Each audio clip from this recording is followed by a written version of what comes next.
Well, hello, my friends, and welcome to today's Live Inspired podcast episode. So glad that you're here with me today, and I'd love to stay connected with you all week long. Could you use a little inspiration beyond just this podcast? If you could, I hope you can, connect with me. I'm very active on social media, sharing positive, actionable thoughts and videos and posts about what could be inspiring to you right this moment. So find me on Facebook by searching John O'Leary Live Inspired. My Instagram handle is johnoleary.inspires. Or if you're hanging out on Twitter, the handle there is at JOLearyInspires.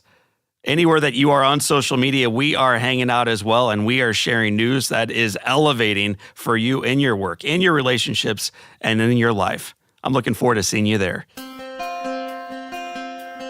Welcome to the Live Inspired podcast with John O'Leary. John is the #1 national best-selling author of the book On Fire. He's a world-class inspirational speaker, and he's the host of the Live Inspired podcast. John interviews extraordinary individuals on their life story so that you can wake up from accidental living and more fully live your life story. Here's your host, John O'Leary. Well, hello, my friends, and welcome to Live Inspired with John O'Leary. You know, one of the great gifts of doing the work that I do professionally as a speaker is that I have the opportunity of meeting amazing individuals as I'm traveling around the world. Sometimes they appear while I'm seated in the back of a cab. I find some of their stories are just stunning and remarkable and humbling. Sometimes they're individuals that I meet, baristas at coffee shops, or individuals in the back of a speaking audience. They can be amazing in the stories that they also share. And then occasionally, it's the speakers that I get to listen to when I'm getting ready to do my own work. It's the ladies and gentlemen who dance across the stage and share their heart. They share their mind. They share their lessons. And that's the story that I want to share with you today. The name of the guest today is Rand Stagen. And after I heard him speak in Dallas at a conference just a couple of months back, I walked over to him, gave him a hug, and the very first thing I said was, Rand, that was awesome. And I know I'm going to have you on the podcast. Just get ready for it, man. Buckle up because it's on. So today, my friends, I'm going to invite you to buckle up because it is on. We get to introduce you to Rand Stagen. He's my friend. He's the managing director of Stagen Leadership Academy. Prior to founding that, Rand was president of Presidio Media Group. He's a publisher of newspapers and magazines in the Southwest. He's a chapter president of YEO, past chairman of Conscious Capitalism.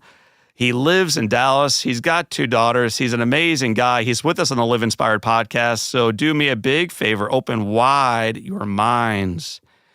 Slow down, breathe, open up your hearts. Get ready to take some notes today because I get to introduce you to a guy that I respect. His name, Rand Stagen. Rand, welcome to Live Inspired with John O'Leary.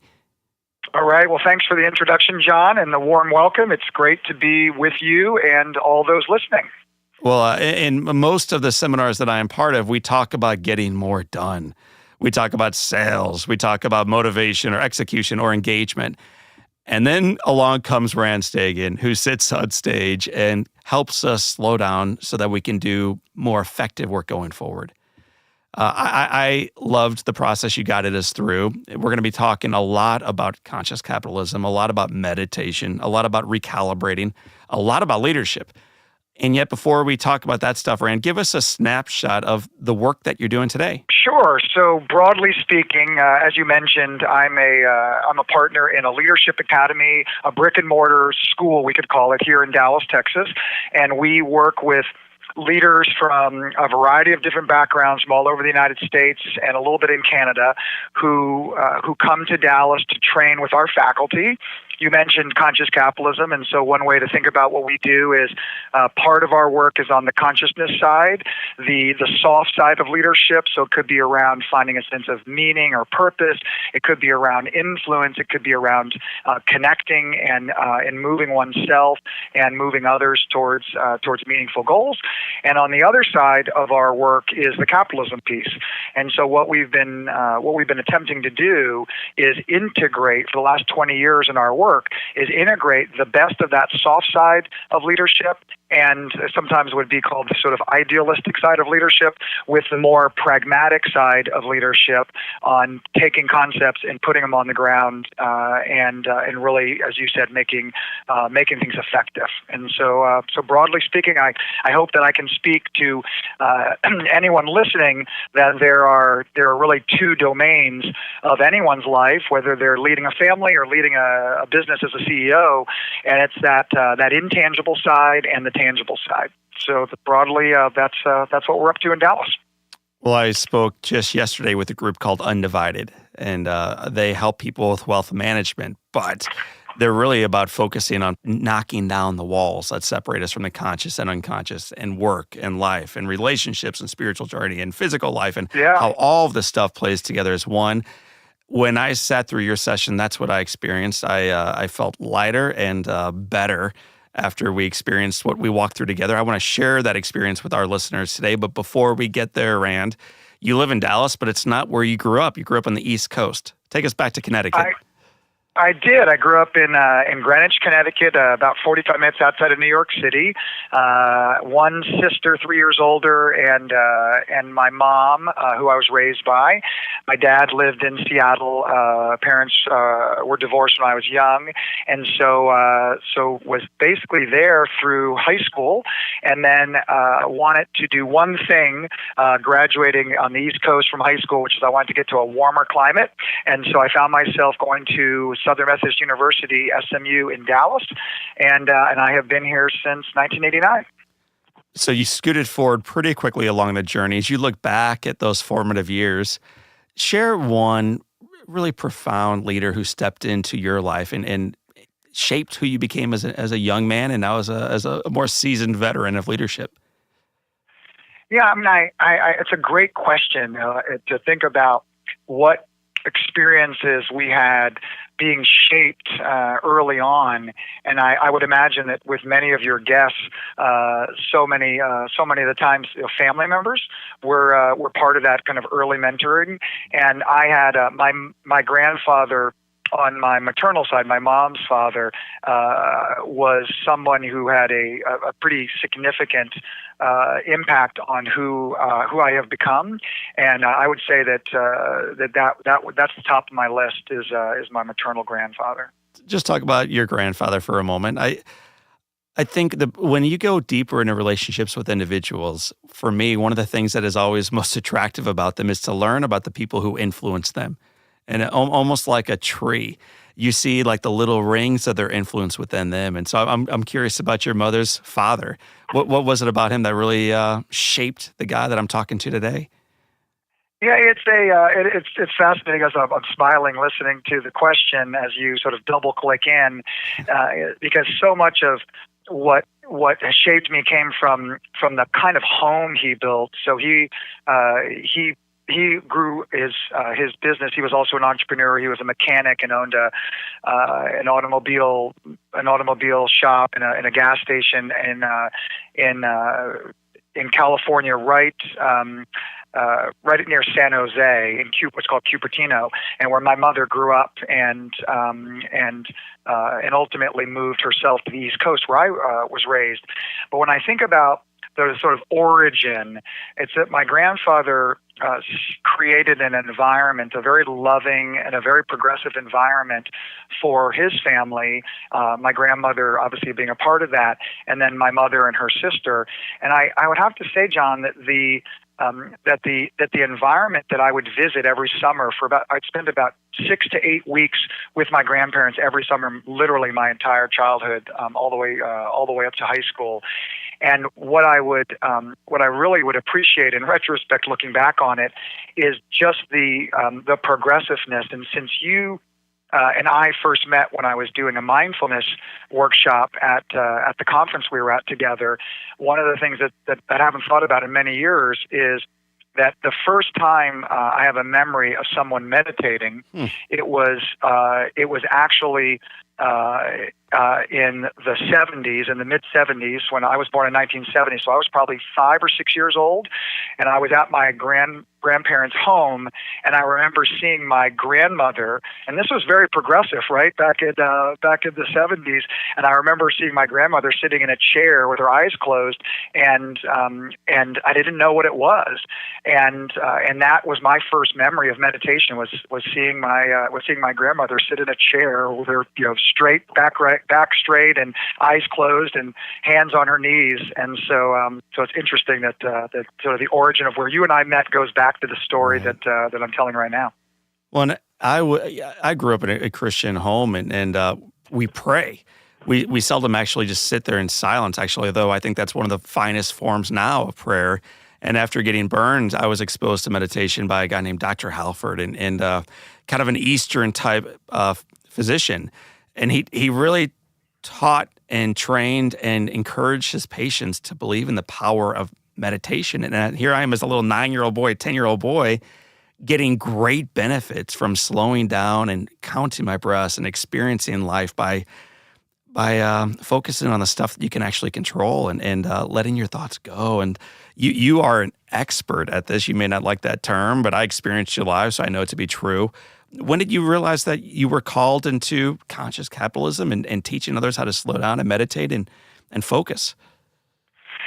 Well, I'm not going to suggest that I had any sense of that early on. I can give you these memories, but I definitely grew up in a little bit more of a traditional trajectory through my adolescence and high school, and then coming to college down in Dallas. I would say that by the time I graduated college and I was in my early 20s, I had, and I think so many people can relate with this, I was faced with the responsibility to start to make sense of my own spiritual journey, rather than it being defined for me by my grandparents or my parents, to really ask myself, what's the journey that I want? And sometimes, we like the idea of the hero's journey, which is a theme that tends to inform a lot of our curriculum design in our leadership academy. And one of the things that I like to think about is that we are all of us, everyone listening, we are all the main characters in the story of our life. And if we're the main character in the story of our life, one of the big questions is who's writing the story? Is the story being written for us? And that's being written for us from our upbringing and from our family and from our early influences, or are we able to appreciate those shaping experiences, but really step into being the author of our own story, which often comes online when people are in their early adulthood. And so I found myself there in my early 20s at feeling like it was time for me to take responsibility for asking those deeper questions. And that's when I really found meditation in a more serious form, and that's when I found my passion for personal growth, personal development. That's when I found even Franklin Covey, Stephen Covey's early books. That's when I found the human potential movement and so much of the great wisdom traditions that have been written down. And I started reading about deeper inner, what we can just call inner work. And it all began there. And I would say I'm not an expert. I definitely say I'm more of an advanced student maybe, but I am in the journey, the lifelong journey of trying to learn about myself, starting at that point. Well, let's start at that point with where all of us are. And one of the words I heard you say a moment ago was, I realized I needed to take responsibility. And I think our listeners today recognize that. It's one of the things we're looking for in this podcast. It's live inspired. But ultimately, we can't just get it from someone else. It's ultimately got to be a flame that we light up and that we relight day after day. And one of the techniques that you utilize is meditation. I'm going to go through some of the quotes that I wrote down from your seminar. Okay, so I'm going to share what I heard you say. Then you can correct me on how I wrote it down poorly, and then you can tell us what it actually means, okay? Sure. So I took 3 pages of notes. We won't go through it all right now, but this was a great quote. Here it is. leaders, and before I tell you the rest, my listeners, that's you. Okay, so when Rand says leaders, he's not just talking to the CEOs that were in the room. He's speaking to all of us who need to take responsibility to need, in other words, lead our lives. So leaders get the organizations and the families that they deserve. I put a big star next to that one. Leaders get the organizations and the families that they deserve. Talk about that. Yeah, it's so often people will come to me and they'll say, "Okay, Rand, you've been working in the area of leadership training and development, and I have the benefit of a very talented faculty that are a part of our team." And they'll say, "What is the sort of big cumulative or collective insight that you and your team have come to realize?" And it's that statement. It's that leaders get the organization they deserve, or leaders get the friends they deserve, or leaders get the family they deserve. That there is that there's an opportunity to just define this very kind of abstract term of leadership and say, what is leadership? And we believe that leadership is really oriented around a sense of identity. Am I willing to take responsibility? And I'll give you just a few really simple examples here. So I often find myself talking to senior leaders and entrepreneurs and business owners, and I'll say, "So tell me what you're struggling with right now." And they'll say, "Oh wow, I'm really struggling with the fact that my organization is not working collaboratively. People are operating in silos. There's not good communication," and they'll have all sorts of complaints. And I'll listen and I'll ask more questions, and then they might ultimately say, "And I really am frustrated with my leadership team, the people who are reporting to me," and they'll talk about how this person on their team is not doing a good job and this other person's not doing a good job. And then I'll listen and then I'll pause, and sometimes I'll put a timeout sign and I'll say, "I have a question for you." And I'll say, "Who hired the people that you're complaining about right now?" And there'll be silence on the other side. And they'll say, "What?" And I'll say, "Yeah, who hired them?" And they'll say, "Well, I did." And then I'll say, "Okay, and who's responsible for creating the conditions for these people to be set up to succeed in their roles?" And then they'll say, "Well, I am." And then I'll say, "So what a gift it is to realize that the very things that you're pointing your fingers at and the very things you're complaining about actually lead back to you." And this isn't about being disrespectful to them. This is about helping them to realize the power of transforming themselves, because we have learned in our work that organizations don't change, people do. This is a really important insight that took us years to come to, that organizations simply don't change. And when leaders hire consultants to come in and do, quote, organizational change, that is often not effective. And what we've learned is, if we want to transform a business, then work to help the leaders transform themselves, because as go the leaders, so go the entire organization. Now let's take that same philosophy or that same insight and apply it to any area of life. Someone who's leading a family, someone who's leading a church group, someone who's leading a small team as, let's say, a functional leader, that the team itself doesn't change. The change happens to the individual. And so we spent almost a decade with a management consulting practice inside of our organization, and we hired incredibly capable people, and we went out and did, quote, consulting around change work, organizational change work, and we failed to create sustainable results in almost every case. And we asked ourselves, why is it that most of our consulting work was not creating the kind of results we wanted and then our clients wanted, but some of them were actually creating some encouraging transformations. And we realized when we were working where the leader was involved in himself or herself doing their own work alongside of our consulting, we actually had the conditions for traction and success. But when it was just pure consulting, it was very disappointing. So knowing that, what do we listeners who are aware that we must take responsibility and we have to lead forward our own lives and our own businesses, our own small groups, what do we do recognizing that this is not just a flip of a switch, but it's a journey, it's a process? Well, I think one of the first things we can do is we can be grateful for the people in our lives who reflect back to us where we simply are we have gaps or holes in our game. So let me give you an example.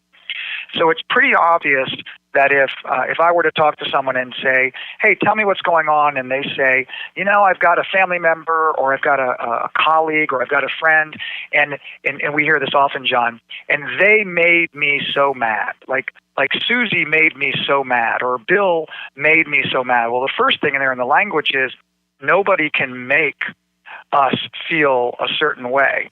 We can actually take responsibility for the fact that, wow, when I'm around Bill, I notice that I often get defensive. Or when I'm around Bill, I notice that I get triggered or I get angry. So, Rand, right now I know people are saying, you don't know my father-in-law. You Exactly. don't know my third daughter. You don't know my coworker, Amy. Like, you don't know these people. So for honestly, I really want all of us, and I'm talking to myself primarily, and everyone else just happens to be listening in. But Rand, I want you to help me take responsibility for those feelings, and I have a feeling in doing so, you'll help the rest of us take responsibility for them as well. Yeah, the sort of first step is you ask, like, what can we do? And this is such an important question, and we don't have to sign up for a complex leadership program, and we don't have to read a bunch of books. We don't have to wait to actually start the process of waking up to responsibility. We can simply start to notice when we are triggered in ourselves. Like, when I say triggered, I mean I'm sometimes called emotionally get grabbed, where I'm in a relationship and I start to see a pattern. And we can all think about this and say, wow, I do see a pattern where I am defensive, angry, resentful, judgmental when I'm around this certain person on a repeated basis.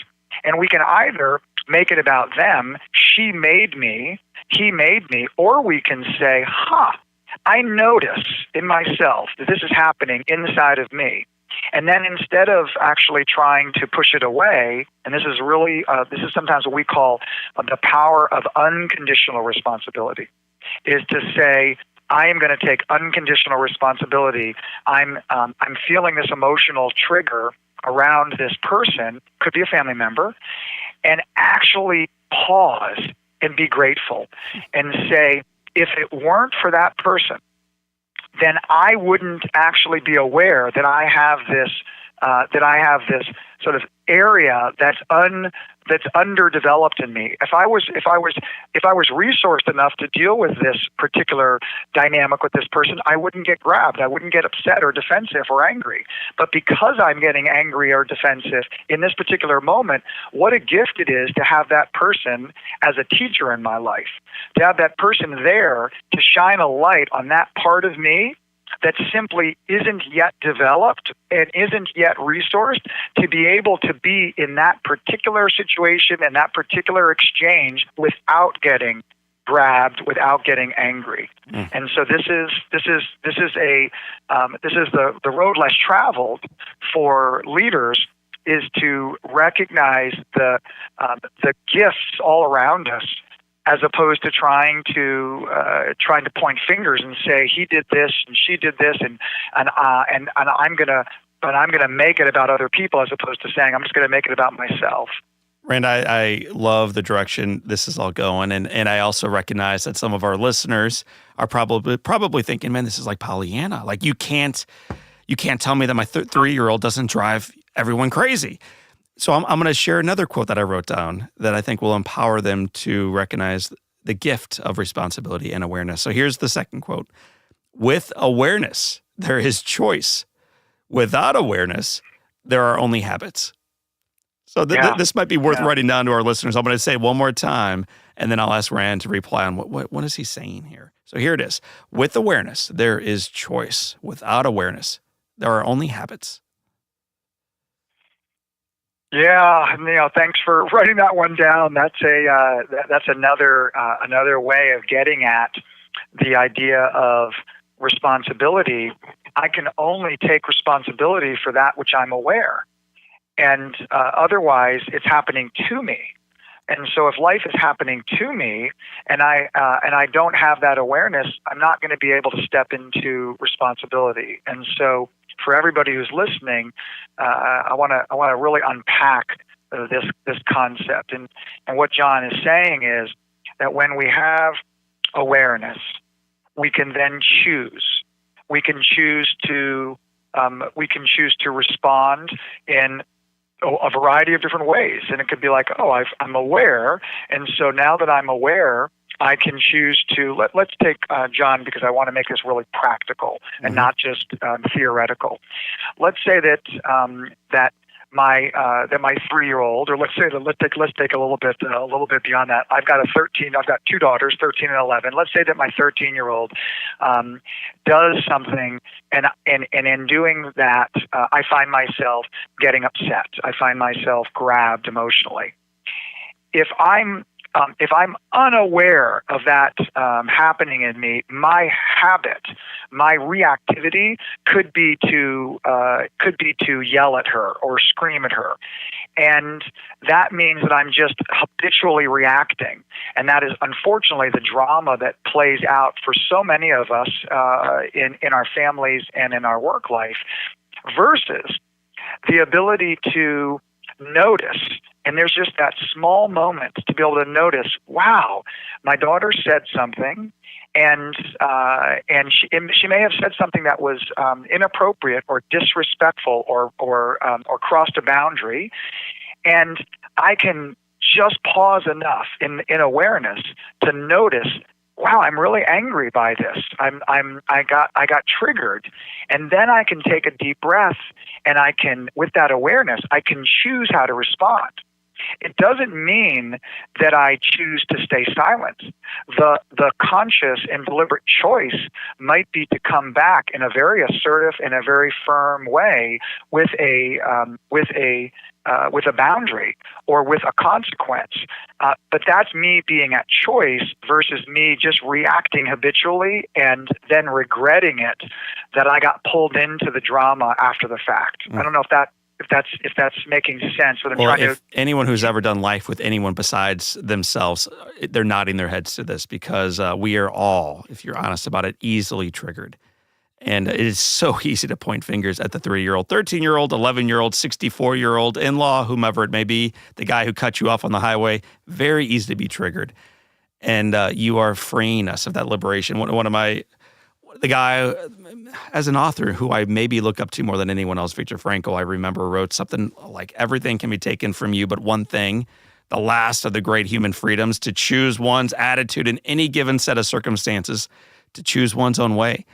And this is a guy who is enduring the Holocaust and reminding the rest of us who have never faced anything like that we have an ability to choose our path forward. Don't give it over to a 3-year-old or 13-year-old or a guy who cut you off on the highway. That's right. And the quote that you just reminded me of that many people may be familiar with is, between stimulus and response, there's a space. And in that space is our power to choose our response. So that space is the awareness. And then with awareness comes choice. And then he ends in saying, in our response lies our growth and our freedom. And what I love so much, and I know we share this love for Viktor Frankl's thought leadership, is that it's really about this idea that with the awareness comes choice, and with the awareness and choice comes responsibility. And then what he adds, which is just beautiful, is he gets into this idea that there's freedom in that. Because when we actually are responsible for writing the story of our life, to go back to the opening frame here, it's incredibly freeing, because we're not then being almost pushed around by life like a puppet. we are the author of the story of our life.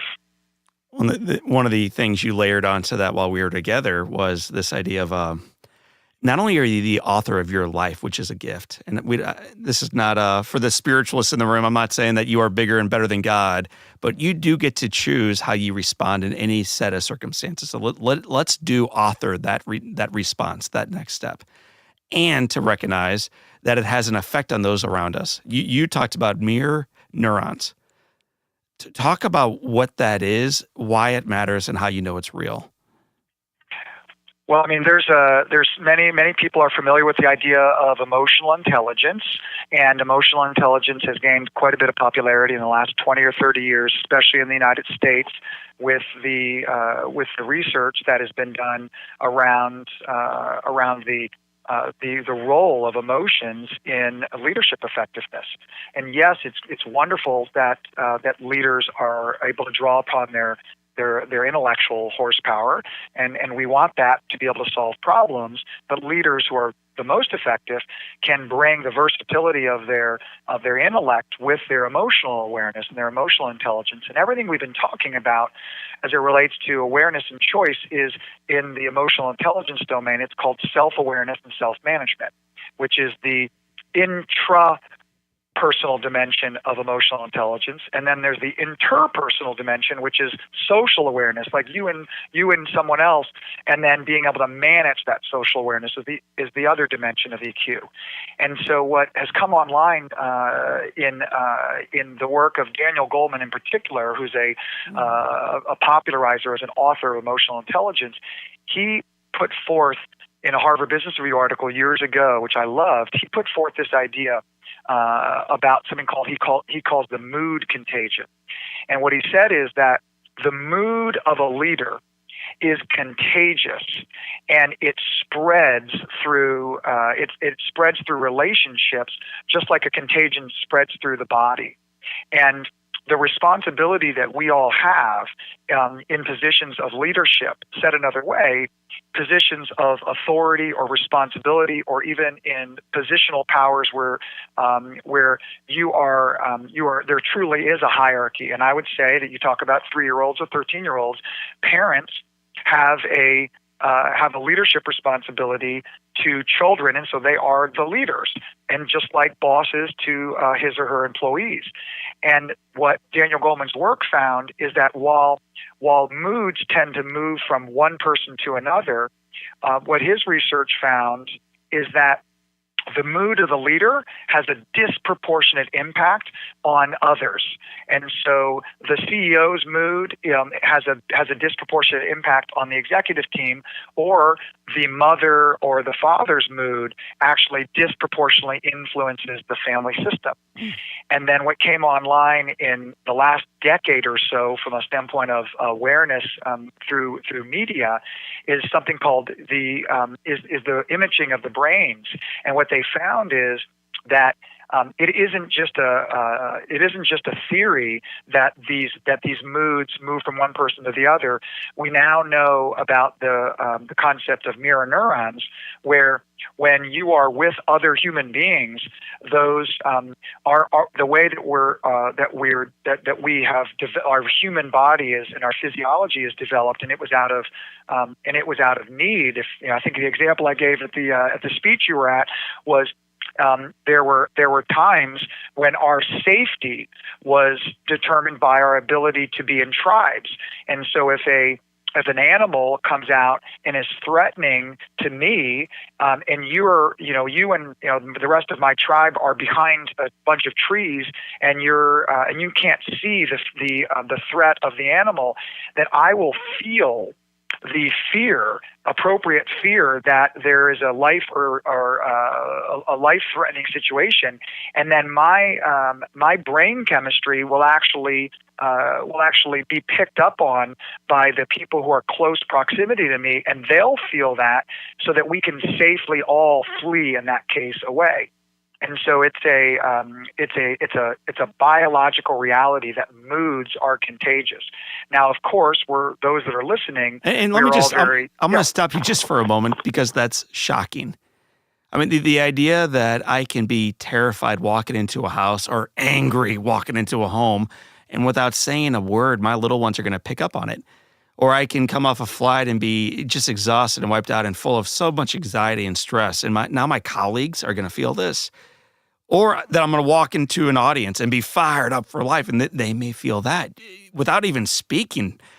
To me, I think that's remarkable and inspiring and also terrifying. Like the way you walk into a room will influence the room itself.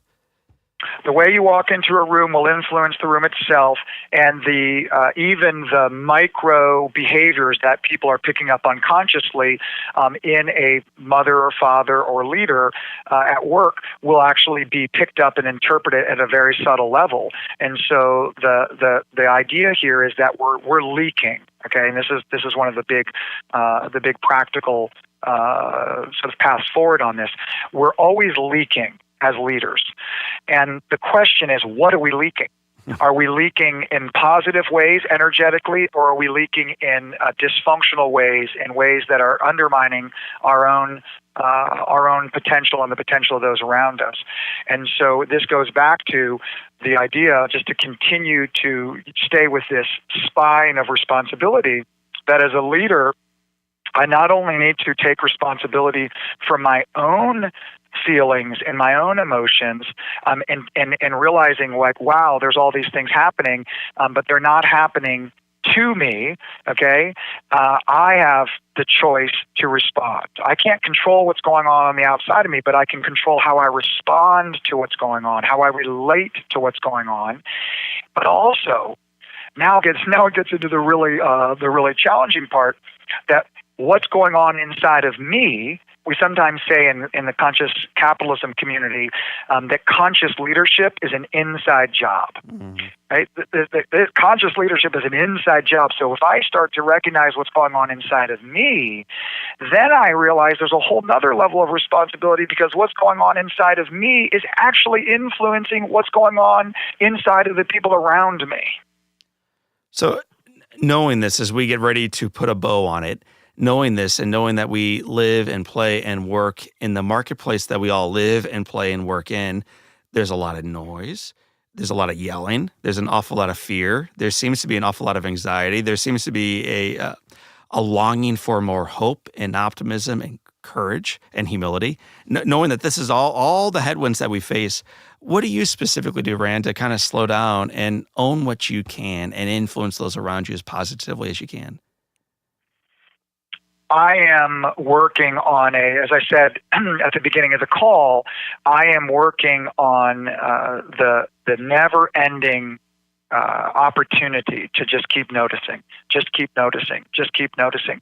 When I find myself complaining, it doesn't have to be out loud to somebody. I could be in traffic and I could be complaining about the person driving in front of me, and then I can notice, wow, I just complained. That's feedback for me that I'm still a work in progress. And so every time I complain, whether it's in my head or to somebody else, that's a chance for me to appreciate. And sometimes it's immediately, and sometimes it's not for an hour, that I reflect back on it and just say, I still have so much work and so much development to do, because I'm always getting that feedback. So I think it's just noticing the feedback loop of our experience of our life would be the practice that I'm doing to the best of my ability on a daily basis. And what's one thing, as we move from our interview session into what we call the Live Inspired 7, but in closing this piece, what's one thing you would encourage the rest of us who are busy leading at organizations or serving in healthcare or in the front of the classroom or at a desk inside the classroom to notice? You know, like it's hard to even become the noticer when you've never done it before. So what is the first step to breathe, to inhale, to exhale, and to notice, and then take the next step forward? So I want to give something really concrete. So we both talked about our passion for Viktor Frankl and what he popularizes, this idea of that between stimulus and response is this space. And so I would offer everyone who's listening the invitation and maybe even the challenge to look for ways to create just a little space between the stimulus and the response. And a very practical way to do this is to practice with phone calls. And so if we're all going to be receiving, let's say, what's our iPhone or whatever our phone is, and the phone rings. And the habit that most people have is they look at who's calling, they caller ID, and then they say hello. And there is almost a habitual reactivity to do that quickly. And so what we teach our clients is that instead of answering it as soon as you can, to look at it, to take one deep breath in and then one deep breath out, just a single breath, letting the phone ring for just one more ring, and then answering it. And that example of, if you're looking for something like what can people do to practice the muscle of creating a little bit of a pause, is to actually just a little bit of a pause when the phone rings. And if you're going to make a call out, you got a 10 o'clock call in the morning, is right before you make that call, is just before you habitually jump into dialing, is just to take a breath, get centered. We call it to recalibrate. And then just take one inhale and one exhale and just relax and then make the call. And if you're working in a hospital and right before you walk into the patient's room, if someone is listening as a nurse or a doctor, is just to be able to bring the presence to oneself before you walk into that room, is to recognize that how you're showing up inside your interior, that's going to leak out. That's going to have an impact. It's going to have a positive or a negative impact. And you actually can be much more deliberate and much more intentional about how you're going to be experienced when you walk into the threshold of that patient room or into that children's bedroom or into that employee's office. And just a single breath. And we would have a practice that in recalibration, and we say stop, take a breath, ground, just visualize grounding, center. And so we call it stop, ground, center. And that can be done in less than 2 seconds. One of the final notes that I wrote down before you exited stage left was, this is science. This is not fluff. And I want to make sure I read that aloud, not only to myself as I hear a topic like this, and then I get back into my real life, but like, this is your real life. And this is the best in some regards of your real life, and it is worth growing in and expanding in. So Rand, where can we learn more about the work that you're doing? Well, our website is stagen.com, Stagen, and we have all sorts of resources that we point to. That would be the easiest way to get our point of view on the topic of leadership, which is obviously a big topic that we're just playing a small part in. So we have 7 questions that we guide every guest through, and I want to walk us through these quickly. So exhale, inhale, here we go. What is the best book you've ever read? Scott Peck, The Road Less Traveled. Wow. Life is hard. I know the first line. I can't remember the rest of the book, but I know the first line. Life is difficult. Right. Period, character turn, yes. All right. What is one positive characteristic, one trait that you possessed as a child, which you wish you exhibited as brilliantly today? Curiosity. If your house caught fire and your family and your animals and your bride are all out and you have an opportunity to run in and grab one item, what's the one thing you would return back outside with? Ooh, a photo album that has family photos that don't exist digitally. Wow. If you could sit on a bench, Rand, overlooking a beach and have a long conversation with anyone, living or dead, who would you want to be seated on that bench next to?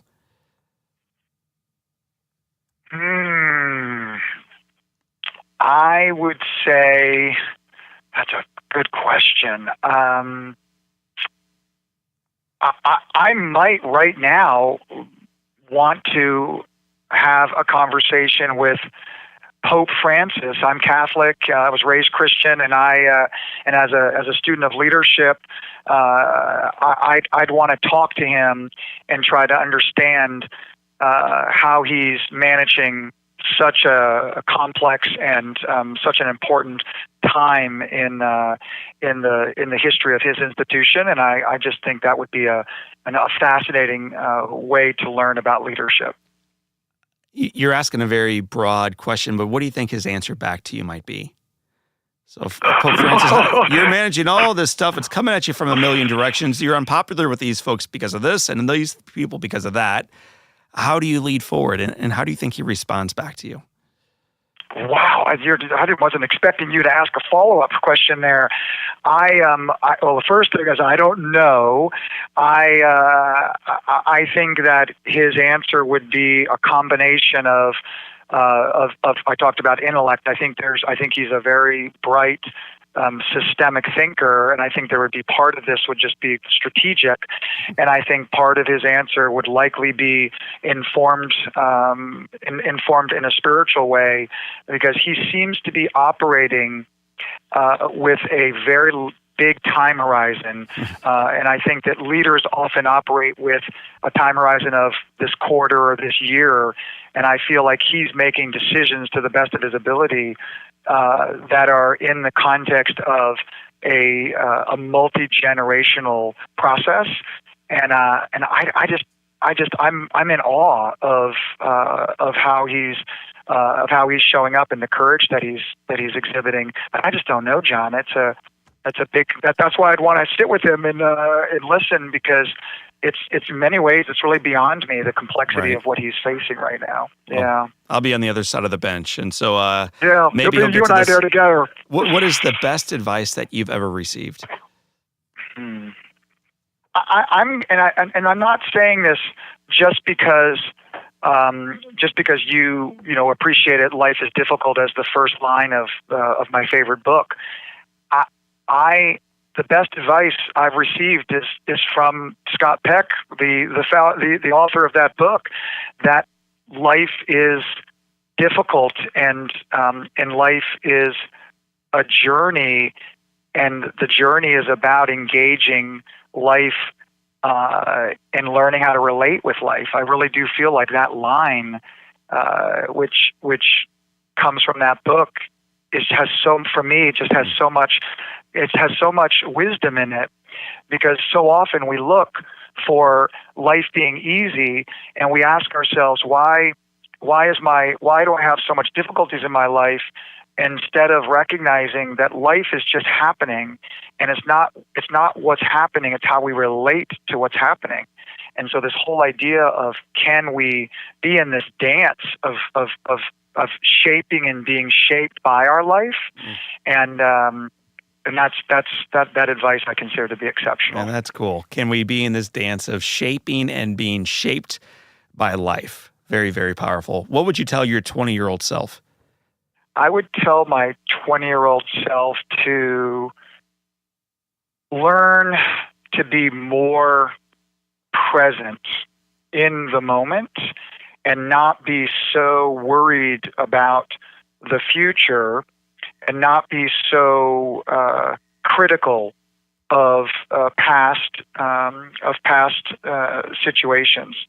I think for so many of us, and I know for me, I've spent my whole life beating myself up for things that have happened in the past and regretting, or being worried about what's going to happen in the future, as opposed to the real opportunity is just simply, and this goes back to Mindfulness 101, and it sounds almost like a cliche, but to really recognize that all we have is right here and right now, and just to keep realizing that all we have is right here, right now, and that's what I would tell my 20-year-old self, is learn to be more present.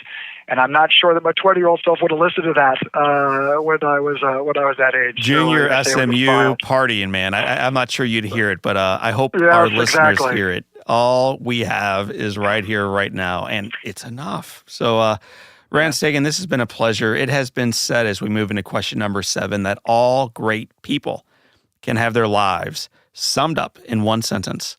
How would you like your one sentence to read?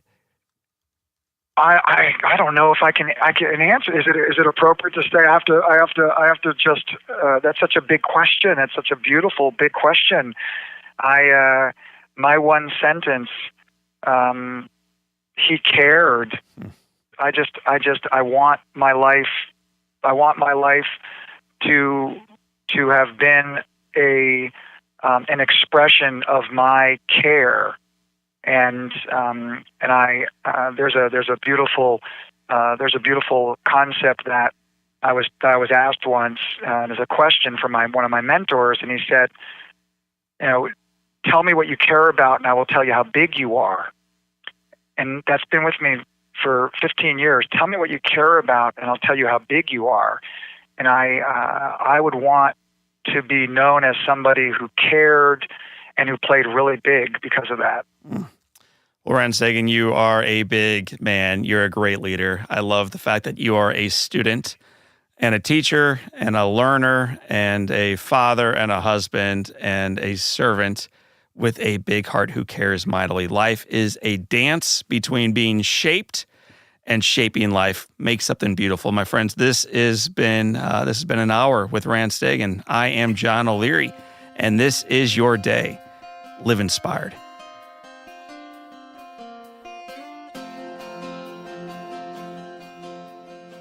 Okay, guys, I know what you're thinking. John, we get it, man. We get it. Rate and review the podcast. But my friends, listen, it really does help other people find our show, which allows us to grow our Live Inspired community. Don't you want to help other people feel fired up about their lives just the way that you feel fired up about yours? So please go right now to Apple Podcast or anywhere that you listen to your show and give us a 5-star rating, and then go ahead and share what you enjoy most about the Live Inspired podcast together. We can make a difference.